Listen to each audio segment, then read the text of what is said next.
오늘 오후에 함께 은혜 받을 하나님의 말씀은 빌립보서 2장 12절로 18절의 말씀이 되겠습니다. 빌립보서 2장 12절로 18절 말씀을 우리 함께 찾으시고 한 절씩 교독하신 이후에 18절은 같이 읽도록 하겠습니다. 제가 먼저 12절을 읽겠습니다. 그러므로 나의 사랑하는 자들아, 너희가 나 있을 때뿐 아니라 더욱 지금 나 없을 때에도 항상 복종하여 두렵고 떨림으로 너희 구원을 이루라.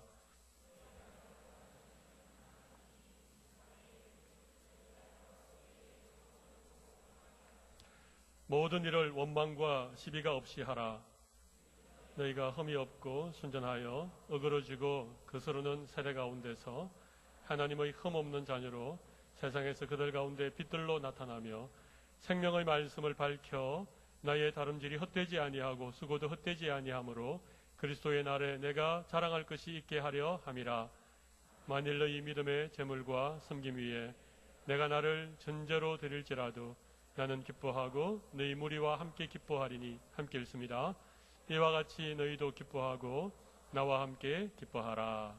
아멘. 할렐루야. 우리 옆에 계신 분들에게 이렇게 한번 서로 축복하겠습니다.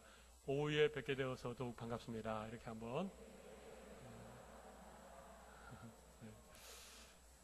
솔직하게 별로 반갑지 않으신 것 같으십니다. 제가 인사하시는 몇몇 분들을 딱 주목해 보니까 얼굴도 마주보지 않고 손만 툭툭 쥐고 이렇게 하시는 분이 계신 것 같습니다. 다시 한번 주님 안에서 사랑합니다, 축복합니다 한번 인사하겠습니다.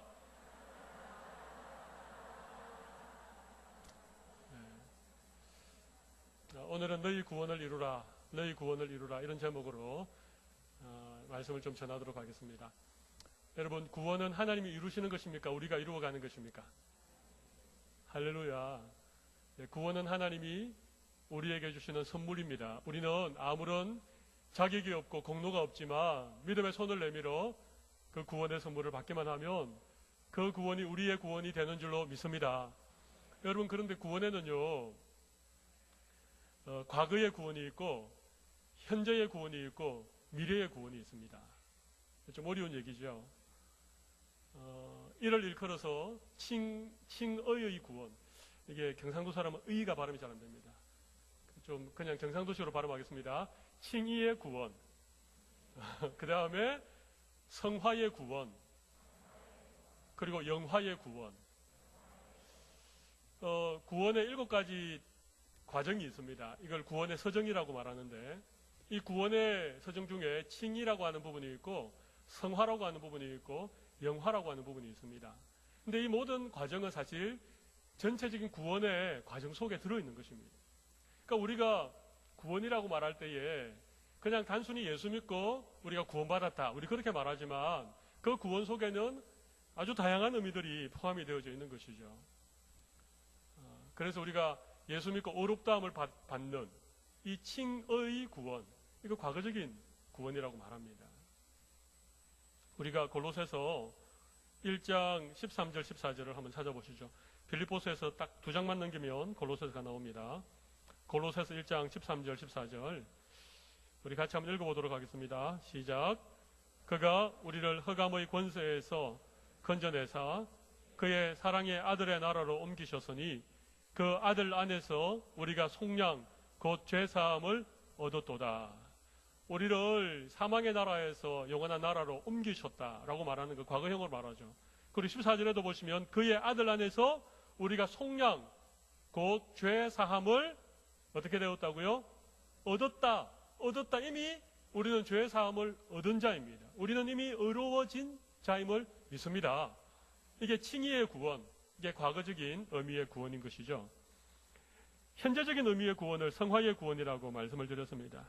우리 거기서부터 조금 더 뒤로 넘어가 보도록 하겠습니다. 베드로전서 2장 1절 2절, 베드로전서 2장 1절 2절, 베드로전서는 야고보서 뒤에 있습니다. 신약성경 378면 베드로전서 2장 1절과 2절 같이 한번 읽어보겠습니다. 시작.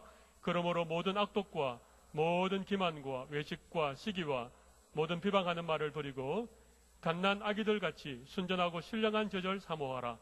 이는 그로 말미암아 너희로 구원에 이르도록 자라게 하려 함이라. 이건 현재적인 구원입니다. 성화의 구원입니다. 구원에 이르도록 잘하게 한다는 것입니다.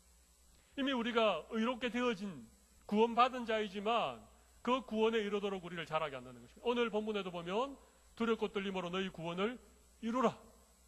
구원받았는데 그 구원을 이루어 가라라고 말하는 것은 현재적인 의미의 구원. 이것을 일컬어 성화의 구원이다. 그렇게 얘기합니다. 미래적인 구원이 있습니다. 다시 앞으로 넘어옵니다. 로마서 8장 11절. 로마서 8장 11절.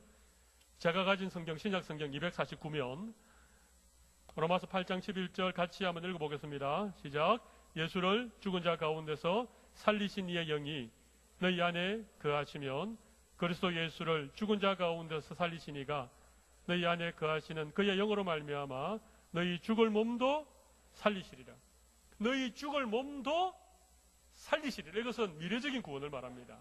예수 그리스도께서 다시 오시는 그날 우리의 몸이 영화의 몸을 입고 썩을 몸이 썩지 아니할 몸을 입고 죽을 몸이 죽지 아니하는 몸을 입고 다시 일어나는 영화의 구원.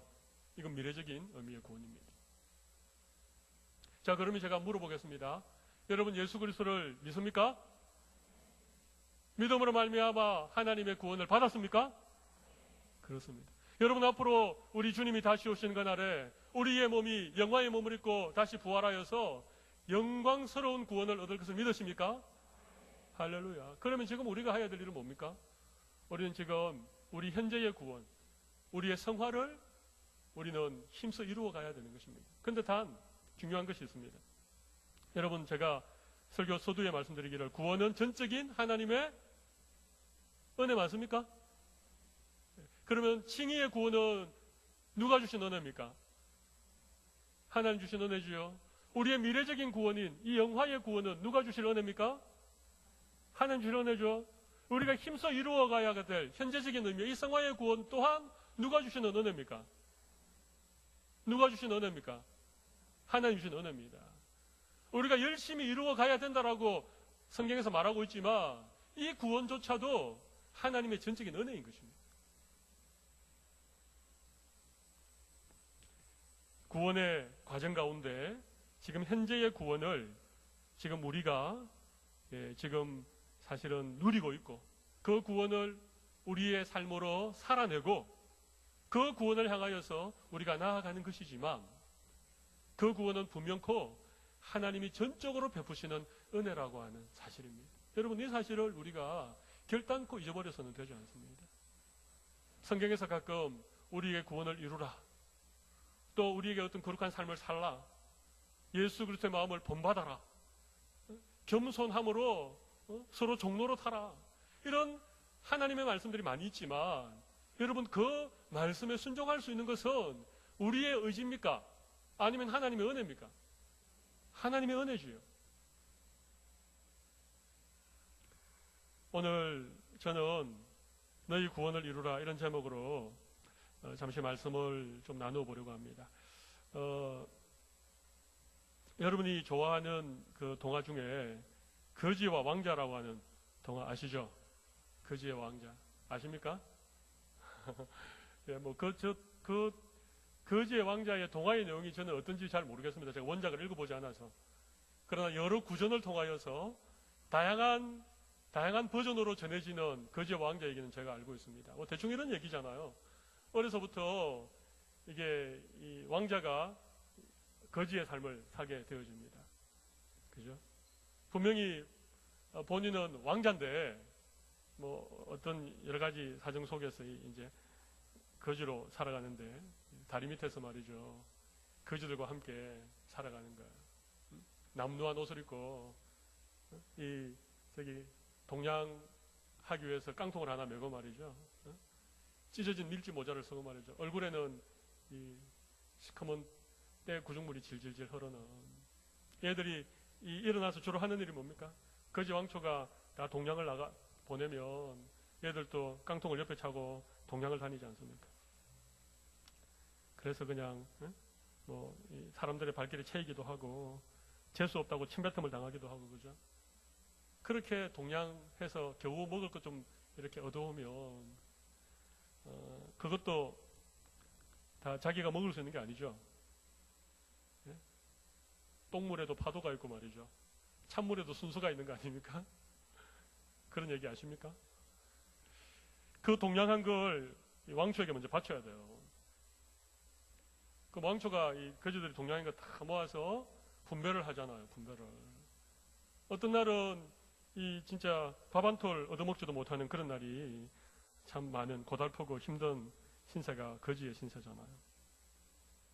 그 다리를 지붕 삼아 그 참 그 더러운 물이 흐르는 그 다리 옆에서 이렇게 새우잠을 늘 자야 되는, 늘 춥고 굶주리고 늘 욕먹고 살아가는 그런 신세가 거지의 신세잖아요.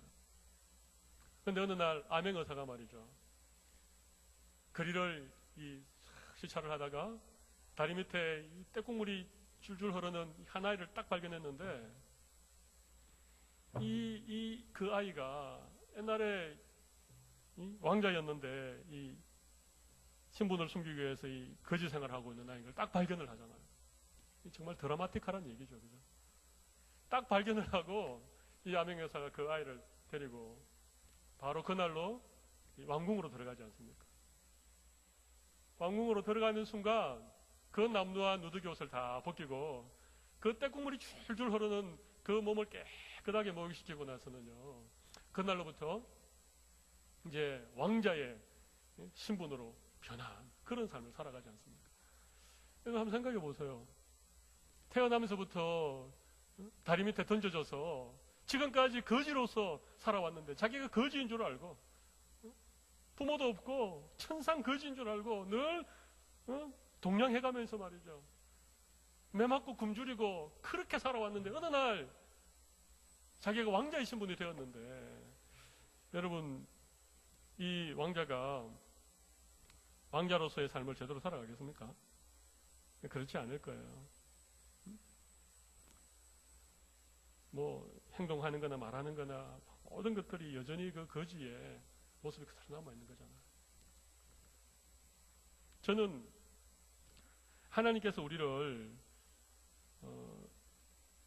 구원하셔서 하나님의 자녀 삼으시는 것이 이와 똑같다고 저는 생각합니다. 우리가 거지로서 살아왔던 우리의 그 삶의 자리를 어느 한순간 주님이 찾아오셔서 우리를 하나님의 자녀되게 하셨다는 거예요. 우리의 신분이 변한 거죠. 우리가 누더기 옷을 벗고 왕자의 옷을 입게 된 것이죠. 그런데 문제는 말이죠. 여전히 우리에게는 거지로서 살았던 그 삶의 흔적들이, 그 삶의 습관들이 여전히 우리에게 남아있는 거예요. 그러니까 왕자의 옷이 불편하고 그 왕궁에서의 규모 있고 절도 있고 예법이 그냥 청청시야로 있는 그런 삶이 왠지 불편한, 그러나 그걸 배워가야 되는 거예요. 자꾸만 우리 신분에 걸맞는 삶을 배워야 되고, 왕자로서의 품위를 갖춰야 되고, 왕자로서의 말투를 갖춰야 되고, 왕자로서의 삶을 하루하루 살아가는 것들을 배워야 돼요. 여러분, 저는 이게 우리의 현재의 구원이라고 생각합니다. 이게 우리가 성화의 구원을 우리가 이루어가야 되는 그런 오늘 본문에서 우리에게 주고 있는 말씀의 의미라고 그렇게 생각을 합니다. 여러분, 사실은요, 우리가 예수 믿는 것이 참 묘합니다. 자, 사도 바울도 그런 얘기를 하지 않았습니까? 너희의 시민권은 어디에 있다고요? 하늘에 있다. 근데 우리의 시민권은 하늘에 있는데 지금 우리가 사는 곳은 어디입니까? 이 땅에 살고 있지 않습니까? 그렇잖아요. 그러니까 이게 그렇다고 뭐 우리가 이중 간첩도 아니고, 분명 우리의 소속은 하늘인데 지금 우리가 살아가야 되는 곳은 이 땅이라는 말이에요. 하나님의 나라도 그런 관점이지 않습니까? 우리 예수님이 이 땅에 오셨을 때 이미 하나님의 나라는 이 땅에 오셨지요. 하나님의 나라는요, 너희들 중에 있다, 그렇게 말씀하셨습니다. 예수 그리스도께서 오실 때 이미 예수님과 함께 하나님의 나라가 시작되어졌습니다. 그런데 그 하나님의 나라는 아직 완성되지는 않았습니다. 그죠? 장차 예수 그리스도께서 구름 타고 다시 오실 그날에 완성되어질 나라. 이미 이 땅에 온 하나님의 나라와 아직까지 오지 않는 하나님의 나라, 그 사이에 우리가 지금 믿음으로 살아가고 있는 거예요. 이걸 우리 중고등부 대학생들도 있으니까 여러분 배우셨을 거예요. already, 이미 임한 하나님의 나라, already라고 하는 부사를 썼지요. 그리고 아직까지 임하지 않은 하나님의 나라, not yet. 우리 중학생들도 알죠? already, not yet. 이미 임한 하나님의 나라, 아직까지 임하지 않는 하나님의 나라. 그러니까 우리는요, 이미와 아직이라고 하는 이 중간에 우리가 믿음으로 살고 있는 존재들인 거예요. 그러니까 우리는요, 이 왕자의 옷을 입고 있지만 우리는 거지로 살던 때에 그런 것들이 여전히 우리에게 남아있고 그것을 지금 하나하나 배워가고 하나하나 고쳐가야 되는 그런 신분을 가지고 우리가 살고 있다는 것입니다. 그러니까 참 이게 뭔가 이 사투리로 말하면 어정쩡한 거죠. 어정쩡. 여러분 어정쩡 아시죠? 어정쩡 모르십니까? 이것도 아니고 저것도 아니고 그냥 우리가 예수 믿는 순간 그냥 하나님이 우리의 몸을 휴거시켜가지고 그냥 천국으로 쑥 데려가 버리면 문제가 간단할 텐데, 아니면 예수 믿는 순간 우리의 몸과 마음과 영혼을 완전히 그냥 체질 개선을 100% 딱 해가지고 우리가 더 이상 죄도 짓지 않고 밥을 안 먹어도 배도 안 고프고, 아니 뭐 그렇게 우리를 만들어 주시든지, 이도 저도 아닌 예수 믿고 하늘 백성 되었지만 여전히 죄와 악이 관영한 세상 속에 우리를 살게 하시고, 여전히 우리 속에는 아직까지 뿌리가 다 뽑히지 않는 죄성을 가지고 말이죠. 여전히 우리는 죄에 대해서 더 빨리 반응하는, 하나님의 의에 대해서 반응하는 것보다가 죄에 대해서 더 빨리, 세상의 작은 유혹 앞에 여지없이 무너지는 이런 연약함을 가진 채로 우리를 이 땅에서 하늘 백성으로 살게 하시니까, 여러분 우리가 참 이게 신앙생활하는 게 만만하지 않은 겁니다.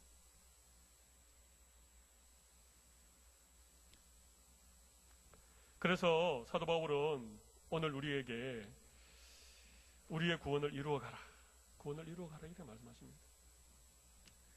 이 구원조차도 우리가 이룰 수 있는 것은 아닙니다만은, 오늘 본문을 중심으로 제가 우리의 구원을 이루기 위한 세 가지, 저는 세 가지를 좋아합니다. 세 가지를 말씀을 드리도록 하겠습니다. 우리의 구원을 이루기 위해서 우리가 해야 될 것 한 가지, 그 다음에 하나님께서 하시는 일 한 가지, 그리고 마지막 한 가지는 우리의 구원의 어떤 목표, 구원을 이루어가기 위해서 우리가 어떤 목표로 삼아야 될 것, 이런 것을 잠시 말씀을 드리겠습니다. 12절을 다시 한번 읽어보겠습니다. 시작. 그러므로 나의 사랑하는 자들아, 너희가 나 있을 때뿐 아니라 더욱 지금 나 없을 때에도 항상 복종하여 두렵고 떨림으로 너희 구원을 이루라. 자, 여러분, 우리의 구원을 이루기 위해서 우리가 해야 될 것이 12절에 딱 나옵니다. 뭡니까? 저를 보지 마시고 12절을 보십시오. 뭐가 나옵니까? 뭐가 나옵니까? 그렇습니다. 따라해 보십시오. 복종. 12절에 많은 말씀이 있지만 너희 구원을 이루기 위해서 우리가 해야 될 것은 복종입니다. 복종. 복종은 다른 말로 뭐죠? 순종입니다. 순종. 저는 순종을 누누이 강조해 왔습니다. 순종이라고 하는 것은 정말 중요한 그런 의미를 가지고 있기 때문에 저는 순종을 계속 얘기했는데, 왜 순종이 중요한가 하면요, 여러분 순종이라고 하는 것은 이겁니다. 자, 제가 우리의 구원은 우리가 스스로 이룰 수 있습니까? 없습니까? 없지요. 하나님의 은혜입니다. 하나님이 과거든 현재든 미래든 우리의 모든 구원은 하나님이 이루어 가시는 것입니다. 그런데 성경은 우리에게 구원을 이루라라고 말하는 것이잖아요. 그죠? 그런데 우리의 노력으로 구원을 이룰 수 있습니까? 우리의 행위로 구원을 이룰 수 있습니까? 없지요. 그런데 성경은 그래도 우리에게 뭔가를 하라 그러잖아요. 그게 뭔가 하면 순종입니다. 여러분, 이 순종은요, 순종은 내가 하는 것 같은데, 내가 뭔가를 하는 것 같은데, 내가 뭔가 열심히 기도도 하고 열심히 예배도 드리고 열심히 봉사도 하고 충성도 하는 것 같은데, 순종은 뭔가 하면요, 내가 하는 게 아닌 것입니다. 되게 어려운 얘기죠. 순종이 뭔가? 순종은 제가 지난번에 한번 이런 말씀 드렸습니다. 사무엘상 15장에 있는 말씀으로 설교할 때, 구원받은 자들에게 현저하게 나타나는 독특한 삶의 방식이다. 여러분 기억나십니까? 구원받은 자들에게 현저하게 나타나는 독특한 삶의 방식이라고 했는데, 이 순종이 뭔가 하면요, 내가 하는 것 같은데 내가 하는 것이 아닌, 열심히 했는데도 저는 아무것도 한 것이 없습니다, 이런 마음이 드는 것. 열심히 충성했는데도 내가 한 것에 대해서 아무것도 자랑하고 싶은 마음이 들지 않고 전적인 십자가 연애입니다. 그런 마음이 자꾸 드는 것. 내가 누군가를 위해서 수고하고 많은 부분을 헌신하고 밤늦게까지 일하고 주를 위하여 죽도록 충성했는데 우리 주님 앞에, 주님 저는 아무것도 한 것이 없습니다, 전부 다 주님의 십자가 연애 때문입니다. 그런 마음이 막 드는, 이게 순종이에요. 그게 순종입니다. 복종이라고 하는 게 그겁니다. 복종이라고 하는 게. 여러분, 복종을 주인이 시키면 복종해야 되는데, 여러분 복종할 때 내가 복종을 안 하려면 안 할 수 있습니까? 없습니까? 안 할 수 있지요. 우리 남자 친구들 표현에 의하면 따구지기잖아, 따구, 그죠? 깡따구지기고 말이죠. 하라 그러는데 막 이렇게, 이런 표현을 써서 죄송합니다, 막 이렇게 개기고 막 계속 이럴 수 있습니다. 복종 안 할 수 있습니다. 순종 안 할 수 있습니다. 순종하려면 뭔가 우리의 의지가 필요하지 않습니까? 내가 말씀에 순종해야 되겠다, 하나님께서 시키는 것을 내가 해야 되겠다, 이런 우리의 의지적인 결단이 필요한 거잖아요. 근데 신기하게 순종하고 나면요, 그걸 내가 뭔가 의지적으로 결단하고 내가 해야 되겠다라고 해서 내가 그 일을 했다라는 생각이 안 드는 게 순종이에요. 그게 순종입니다. 분명히 내가 했는데, 내가 뭔가 의지적으로 결단하고 내가 열심히 하고 내가 충성을 했는데, 순종이 뭔가 하면요, 하나님의 은혜입니다. 그게 순종입니다.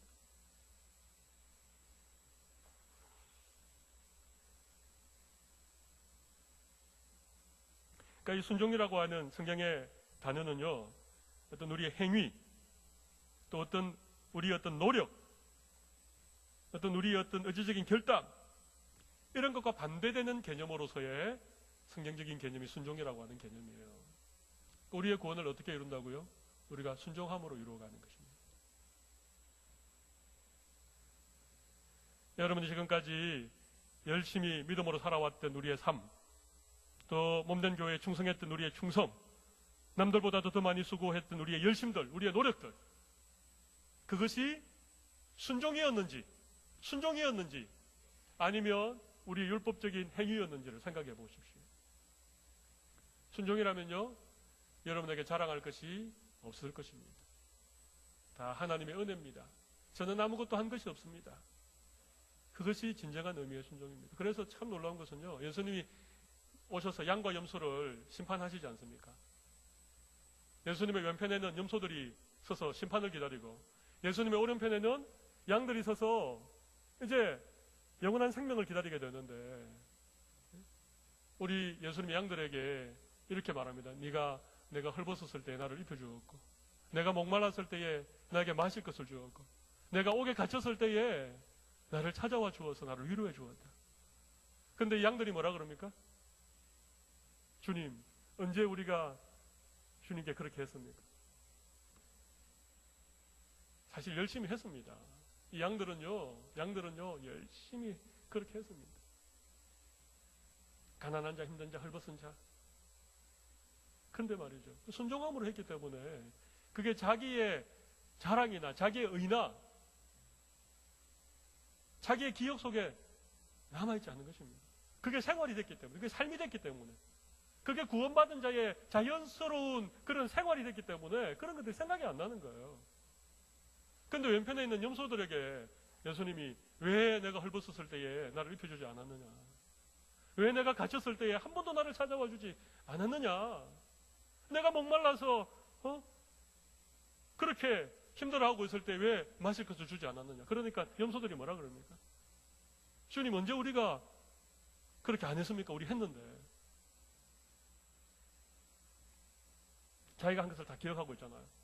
내가 언제 누구에게 어떻게 한 걸 다 기억하고 있잖아요.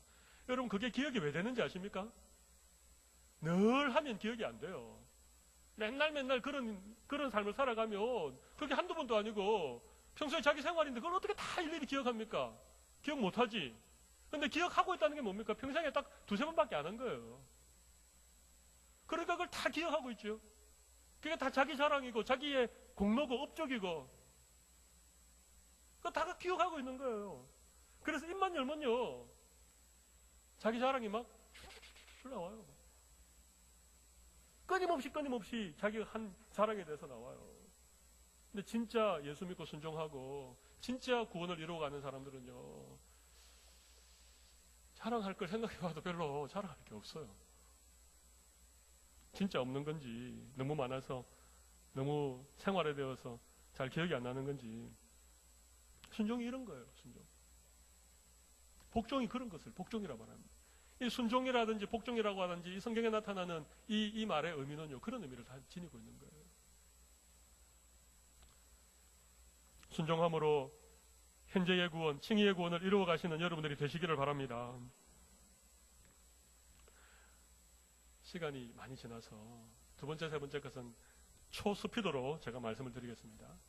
정신을 바짝 차리고 제가 후다닥 지나갈 테니까 잘 들으시기 바랍니다. 13절 같이 읽어보겠습니다. 시작. 너희 안에서 행하시는 이는 하나님이시니 자기의 기쁘신 뜻을 위하여 너희에게 소원을 두고 행하게 하시나니. 자, 여기 보면요 하나님의 소원이 나옵니다. 하나님의 소원이 나옵니다. 하나님께서 우리가 구원을 이루어 가기를 원하시는데 그 일을 어떻게 하신다고요? 너희 안에 소원을 두고 행하신다는 것입니다. 다시 말하면요 우리가 구원을 이루어가는 것, 우리가 성화되는 것, 우리의 인격과 우리의 믿음과 우리의 모든 것이 성화되어 가는 것은요 하나님의 소원이에요. 그래서 하나님은 우리에게 기쁘신 뜻을 위하여 우리에게 소원을 두고 행하게 하신다는 것입니다. 그리고 너희 안에 행하시느니, 너희 안에 행하시는 이가 누구십니까? 너희 안에 행하시는 이가 누구십니까? 하나님인데 좀 정확하게 말씀해 보세요. 너희 안에 행하시는 이가 누구십니까? 할렐루야, 성령 하나님이십니다. 그러니까 하나님은요 우리의 구원을 이루기 위해서 우리 안에서 행하시는 성령님을 우리에게 주시고 그 성령님이 우리에게 소원을 주셔서 그것을 이루어가게 하신다는 거죠. 이게 하나님이 우리의 성화를 이루어가는 하나님의 방법입니다. 자, 그럼 한번 여쭤보겠습니다. 하나님은 인격적인 분이십니까? 하나님은 비인격적인 분이십니까? 제 질문이 잘 이해가 안 되십니까? 하나님은 인격적인 분이세요? 아니면 비인격적인 분이세요? 여러분 학교 다닐 때 비인격적인 선생님을 만나보셨죠? 학생들을 괴롭히는 것을 자기의 취미생활로 여기는 선생님들이 간혹 계십니다. 저는요 중학교 1학년 때 하옵이라고 하는 윤리 선생님을 아직도 잊지 못합니다. 왜 하옵인지 아세요? 하추나 기생 오라비 이걸 줄여서 하옵이었어요. 지금부터 거의 한 40년에 가까운 세월이 흘렀는데도 이 윤리 선생님은요 아이들을 괴롭히는 게 본인의 취미생활이에요. 그러니까 어떻게 하면 힘을 안 들이고 아이들에게 더 짜릿한 고통을 줄 수 있을까 이걸 연구하시는 분이세요. 그래가지고 막 여기 요 털 있잖아 이걸 이렇게 잡아 당기기도 하고요. 겨드랑이 밑을 이렇게 꼬집기도 하고요. 정말 근데 그분이 윤리 선생님인데 너무 비인격적이셨습니다. 학생들을 무시하고 말이죠. 우리의 마음에 어떤 어려움이 있는지 어떤 아픔들이 있는지 그런 걸 하나도 몰라주고 말이죠. 그래도 이렇게 윤리적으로 이렇게 잘 자라게 된 것은 전적인 하나님의 은혜입니다. 사실 중학교, 고등학교 다닐 때 조금 삐딱했던 적이 있었는데 그 비인격적인 선생님 때문에 영향을 많이 받았기 때문입니다. 그 비인격적이라고 하는 게 그런 의미입니다. 우리 중학교 1학년이지만 엄연히 인격적인 그런 존재 아닙니까? 우리도 옳고 그름을 알고 수업 시간에는 조용히 해야 되는 것도 알고 아이들과 함께 도시락 먹을 때에는 한두 젓가락을 이렇게 먹을 수 있지만 남의 도시락을 훔쳐먹는 것은 그게 범죄 행위라는 것도 우리가 알고 다 압니다. 그런 인격적인 중학교 1학년짜리 아이들을 비인격적으로 대하는 그 선생님은요, 그분은 인격적인 선생님이 아니셨어요. 하나님이 인격적이라고 하는 말은 우리를 인격적인 존재로 대우해 주신다는 것입니다. 그게 하나님의 인격입니다. 다른 게 인격이 아닙니다. 너무 인격을 너무 고상하게, 너무 어렵게 설명하려고 생각하지 말고, 인격은 바로 그런 것입니다. 우리를 그렇게 대접해 주는 것을 말하는 것입니다. 하나님 보실 때 우리가 얼마나 보잘것없는 인간들입니까? 우리가 바퀴벌레를 보면 두 가지 반응이 나타나죠. 하나는 막 무서워하거나, 하나는 그냥 발로 팍 밟아서 죽이거나. 그렇죠. 여자들은요, 두 가지 반응을 동시에 합니다. 다른 사람이 있을 때는 막 이러다가 혼자 있을 때는 손바닥으로 바퀴벌레를 때려줬습니다. 우리는요, 바퀴벌레를 인격적으로 대우하지 않습니다. 그런데 하나님 보실 때 바퀴벌레보다도 못한 우리들을 하나님은 인격적으로 대우해 주십니다. 이게 하나님의 인격이에요. 보십시오. 하나님이 어떻게 우리 안에 구원을 이루어 가시는가. 우리 안에 하나님이 계시겠다고 말씀하지 않습니까? 그리고 우리에게 소원을 두고 행하신다고 말하지. 여러분, 소원을 두고 행하신다는 말은 쉽게 말하면요, 야, 너 좀 이렇게 해줬으면 좋겠다. 야, 철우야, 제발 좀, 너 좀 이렇게 좀 살아주면 좋겠다. 너 또 나를 실망시켰는데, 그래도 내가 너한테 소원이 하나 있는데, 너 좀 제발 좀 목사로서 품위를 지키고, 제발 좀 목사답게 좀 살아줬으면 좋겠다. 그게 소원 아닙니까? 부모들이 자녀에 대해서 소원을 가지고 있지 않습니까? 하나님이 우리를 그렇게 대하신다는 거예요. 우리 안에 계신 성령 하나님 인격적인 분이세요. 그러니까 우리를 무시하지 않습니다. 우리에게 일방통행하지 않습니다. 내 뜻을 전혀 무시하고 그냥 하나님이 그냥 확 후려잡아가지고 그냥 우리를 마음대로 그냥 데려가시는 분이 아니십니다. 우리 안에 소원을 두고 행하시는 분이시라는 거예요. 이게 하나님이 우리의 구원을 이루어가는 방식, 소원을 두고 행하신다는 것입니다. 이런 하나님께서 우리를 인격적으로 우리 가운데 소원을 두고 행하시는 이 하나님의 소원을 이루어 드릴 수 있는 여러분들이 되시기를 바랍니다. 하나님의 소원은 다른 게 아니에요. 우리가 우리의 구원을 이루어가는 것입니다. 어제보다는 오늘이, 오늘보다는 내일이.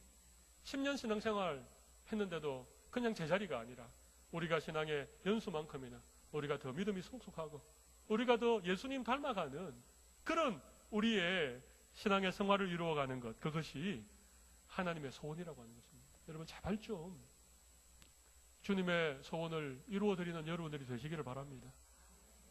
10년, 20년 집사, 장로, 목사가 다 되었는데 여전히 그냥 변한 게 하나도 없고 그냥 그 화딱성질 다 내고 말이죠.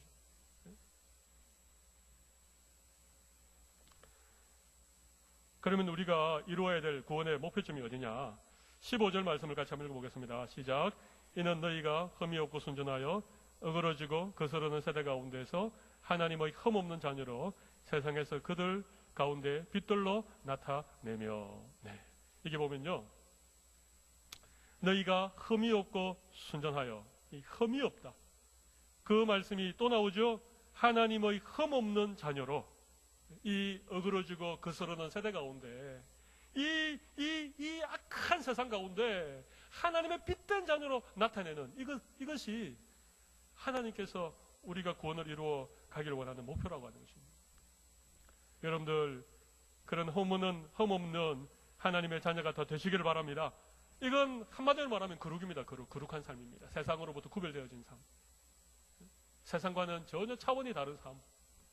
세상 사람들이 추구하는 그런 인생이 아니라 그것을 뛰어넘는, 그보다도 훨씬 숭고하고 그보다도 훨씬 고차원적이고 그런 것과는 진짜 비교할 수 없는 그런 흠없는 이런 자녀로서 우리의 삶에, 우리 구원의 목표를 딱 세우고 그 길을 향하여서 우리의 마음에 예수 그리스도 하나님의 소원을 품고 하나님의 말씀을 순종하는 그런 삶을 통하여서 그 거룩의 자리에까지 우리가 나아가는 것입니다. 여러분, 아직까지 여러분 흠이 없거나 순전하시지 않으시죠? 아직까지 흠이 있으시죠? 나는 하나도 흠이 없다. 손 들어 보십시오. 제가 조목조목 지적해 드리겠습니다. 우린 다 흠이 많습니다. 우린 다 흠이 많습니다. 그렇기 때문에 아직까지 우리는 우리의 구원을 이룬 게 아닙니다. 나 이만하면 됐어. 나 뭐 이만큼 신앙생활 하는데 뭐 나 이제 뭐 더 열심히 하는 것은 뭐 더 이상 할 수도 그게 아닙니다. 목표가 흠이 없고 순전한 이 거룩한 이 성화가 우리의 삶의 목표라면 오늘 또 여러분 열심히 달려갈 수 있는 여러분들이 되시기를 바랍니다. 주님 앞에 기도하고 여기 보면 두렵고 떨림으로 너희 구원을 이루라 그랬는데 늘 우리의 마음에 이런 두렵고 떨림을 가지고 우리 주님 닮은 그런 모습으로 힘있게 달려가는 그런 귀한 은혜가 우리 모든 성도들에게 넘치기를 바랍니다. 오늘 순종, 소원, 거룩 이 세 가지 단어를 기억합시다. 순종, 소원, 거룩 이 세 가지 단어를 기억하면서 이 시간 우리 잠시 한번 기도하도록 하겠습니다. 우리 말씀을 붙들고 통성으로 기도하도록 하겠습니다.